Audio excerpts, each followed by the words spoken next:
नमस्कार। आज के वीडियो में हम देखेंगे गत एग्जामों में पूछे गए 20 वैदिक सभ्यता के महत्वपूर्ण प्रश्नोत्तर।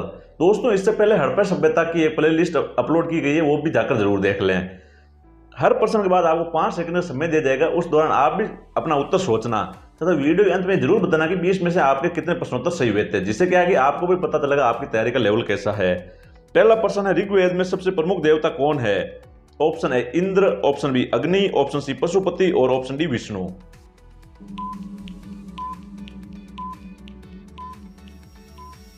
दोस्तों, इस प्रश्न का सही उत्तर है ऑप्शन ए इंद्र।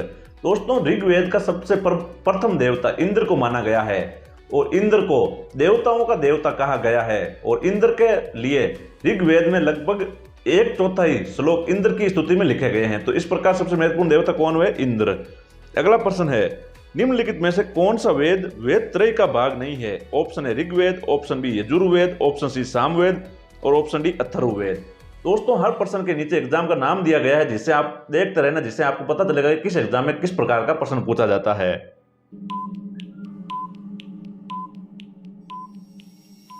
इस प्रश्न का सही उत्तर है ऑप्शन डी अथर्ववेद। दोस्तों, वेद 4 है, जिसमें से प्रथम वेद है ऋग्वेद, उसके बाद आता है यजुर्वेद, उसके बाद आता है सामवेद और उसके बाद आता है अथर्ववेद। तो जो स्वरूप के 3 वेद है उन्हें वेद त्रय कहा गया है, ऋग्वेद, यजुर्वेद और सामवेद, तथा अथर्ववेद वेद त्रय में नहीं आता है। इस प्रकार इस प्रश्न का सही उत्तर हुआ ऑप्शन डी अथर्ववेद। अगला प्रश्न है, निम्नलिखित में से किस वेद में जादू, चमत्कार तथा मंत्र दिए गए हैं? ऑप्शन है Rigveda, option B Samaveda, option C Yajurveda और ऑप्शन डी अथर्ववेद।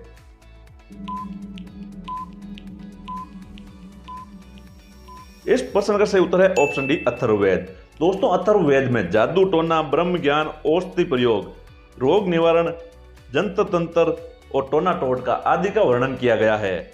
अगला प्रश्न है, निम्नलिखित में से कौन सा वेद प्राचीनतम है? Option A Yajurveda, option B Rigveda, option C Samaveda और ऑप्शन डी अथर्ववेद।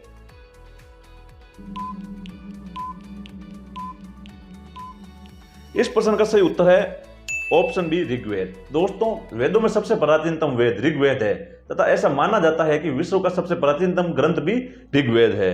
अगला प्रश्न है, नचिकेता और यम के बीच सुप्रसिद्ध संवाद किस उपनिषद में उल्लेखित है? Option A Chandogya Upanishad, option B Mundaka Upanishad, option C Katho Upanishad और ऑप्शन डी केनो उपनिषद। दोस्तों, इस प्रश्न का सही उत्तर है ऑप्शन सी कंठो उपनिषद। दोस्तों, नचिकेता एक बालक था जिसको उसके पिता द्वारा यम को दान कर दिया गया था यज्ञ के दौरान। तो यम को दान करने के बाद यम और नचिकेता के बीच एक वार्तालाप हुआ था, उसी का उल्लेख कंठो उपनिषद में मिलता है।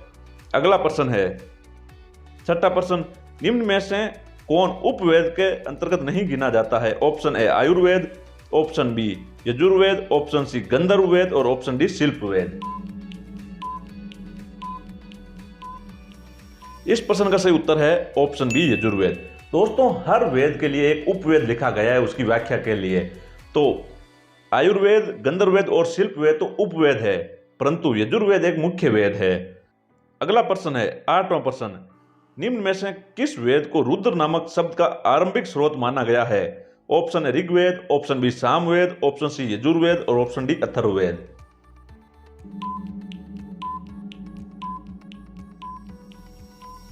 दोस्तों, इस प्रश्न का सही उत्तर है ऑप्शन है ऋग्वेद। दोस्तों, रुद्र और ऋग एक प्रकार का शब्द है, तो इस प्रकार इस प्रश्न का सही उत्तर होगा ऑप्शन है ऋग्वेद। अगला प्रश्न है 9वां प्रश्न, उपनिषद पुस्तकें हैं। ऑप्शन है धर्म पर, ऑप्शन बी योग पर, ऑप्शन सी विधि पर और ऑप्शन डी दर्शन पर। इस प्रश्न का सही उत्तर है ऑप्शन डी दर्शन पर। दोस्तों, उपनिषद पुस्तकें हिंदू दर्शन पर लिखी गई पुस्तकें हैं। उपनिषद का शाब्दिक अर्थ होता है गुरु के पास बैठकर ज्ञान प्राप्त करना, और उसी ज्ञान को लिपिबद्ध करके उपनिषदों की रचना हुई थी। अगला प्रश्न है, ऋग्वेद में कई परिच्छेदों में प्रयुक्त एधन्य शब्द संदर्भित है? ऑप्शन ए पुजारी के लिए, ऑप्शन बी स्त्री के लिए, ऑप्शन सी गाय के लिए और ऑप्शन डी ब्राह्मण के लिए।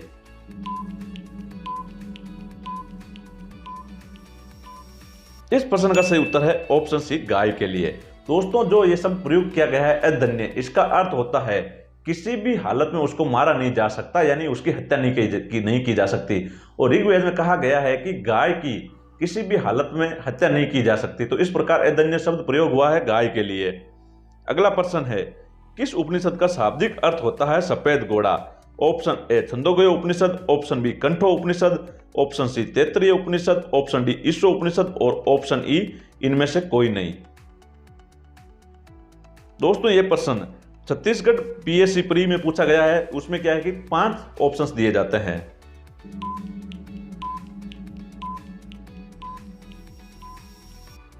इस प्रश्न का सही उत्तर है ऑप्शन ई इनमें से कोई नहीं। दोस्तों सफेद घोड़ा श्वेतास्वर नामक उपनिषद का अर्थ होता है, यानी कि श्वेतास्वर शब्द का अर्थ होता है सफेद घोड़ा, तो उसका उत्तर होगा श्वेतास्वर उपनिषद, जो कि किसी भी ऑप्शन में नहीं है, तो इस प्रकार इसका सही उत्तर होगा ऑप्शन ई। 12वां प्रश्न है, तमसो मां ज्योतिर्गमय कथन है मूलतः? ऑप्शन ए महाकाव्यों का, ऑप्शन बी उपनिषदों का, ऑप्शन सी पुराणों का, ऑप्शन डी षड दर्शन का और ऑप्शन ई इनमें से कोई नहीं।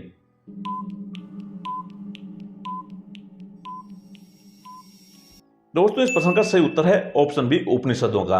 उपनिषदों में इसका उल्लेख है। अगला प्रश्न है, भारतीय संस्कृति के अंतर्गत रीत का अर्थ है? ऑप्शन ए कृत्रिम नियम, ऑप्शन बी प्राकृतिक नियम, ऑप्शन सी मानवीय नियम, ऑप्शन डी सामाजिक नियम और ऑप्शन ई इनमें से कोई नहीं।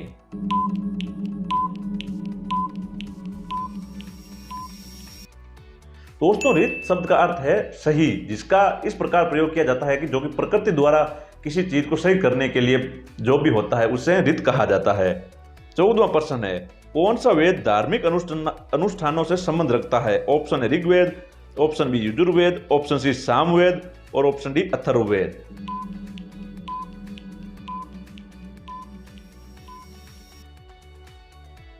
इस प्रश्न का सही उत्तर है ऑप्शन बी यजुर्वेद। दोस्तों यजुर्वेद में यज्ञों और धार्मिक अनुष्ठानों का वर्णन किया गया है।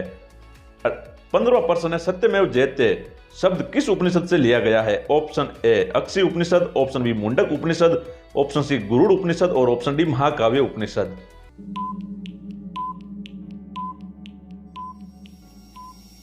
इस प्रश्न का सही उत्तर है मुंडक उपनिषद। दोस्तों भारत का राष्ट्रीय आदर्श वाक्य सत्यमेव जयते मुंडक उपनिषद से लिया गया है। बहुत ही महत्वपूर्ण है, इसको याद जरूर कर लेना।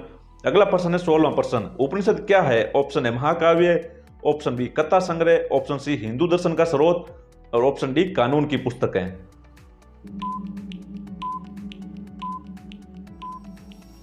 इस प्रश्न का सही उत्तर है ऑप्शन सी हिंदू दर्शन का स्रोत। दोस्तों उपनिषद एक दार्शनिक पुस्तकें हैं जो कि हिंदू दर्शन का स्रोत है और उपनिषद का शाब्दिक अर्थ होता है गुरु के पास बैठकर ज्ञान प्राप्त करना और उसी को लिपिबद्ध करके उपनिषदों की रचना की गई है।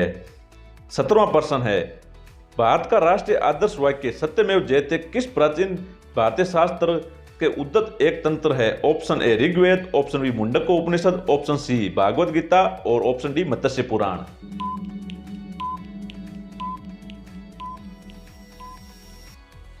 इसका सही उत्तर है ऑप्शन बी मुंडक उपनिषद। दोस्तों हमने 15वें प्रश्न में भी देख लिया था कि यह वाक्य मुंडक उपनिषद से लिया गया है। 18वां प्रश्न है, ऋग्वेद है कथाओं का संकलन, ऑप्शन बी स्रोतों का संकलन, ऑप्शन सी शब्दों का संकलन और ऑप्शन डी युद्ध का ग्रंथ।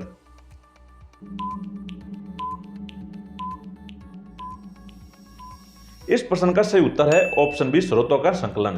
दोस्तों स्रोत उसे कहा जाता है जो कि किसी को समर्पित एक श्लोक लिखा जाता है, तो ऋग्वेद में देवताओं को समर्पित श्लोक लिखे गए हैं, इस प्रकार इस स्रोतों का संकलन है। 19वां प्रश्न है, वैदिक काल में बलि शब्द का क्या अर्थ है? ऑप्शन ए बेल, ऑप्शन बी बलिदान, ऑप्शन सी अनुवांशिक और ऑप्शन डी प्रजा द्वारा शासक को दी गई भेंट।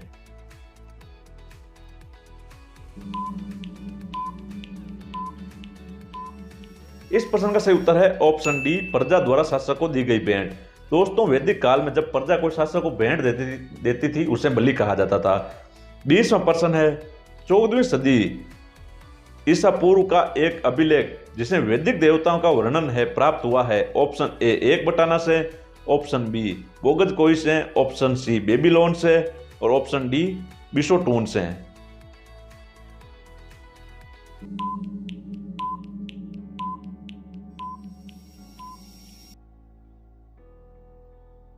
दोस्तों इस प्रश्न का सही उत्तर है ऑप्शन बी बोगज कोई से। दोस्तों बोगज कोई एक तुर्की में स्थान है, वहां पर एक अभिलेख प्राप्त हुआ जो कि आपको पीछे दिखाई दे रहा होगा। इस अभिलेख में कुछ राजाओं के मध्य संधि हुई थी, तो उस संधि में 4 वैदिक देवताओं को साक्षी मानकर वो संधि हुई थी। वो देवता इस प्रकार है इंद्र, वरुण, मित्र और नासत्य है। तो इस प्रकार इसका सही उत्तर होगा बोगजगोई। दोस्तों बोगजगोई को एक बार मैप में भी जरूर देख लें। दोस्तों अगर वीडियो पसंद आया तो लाइक जरूर करें तथा इस प्रकार के और वीडियोस देखने के लिए, जो भी पुराने एग्जाम में पूछे गए प्रश्नोत्तर के वीडियोज हैं उसे देखने के लिए इस चैनल को सब्सक्राइब जरूर करें। धन्यवाद।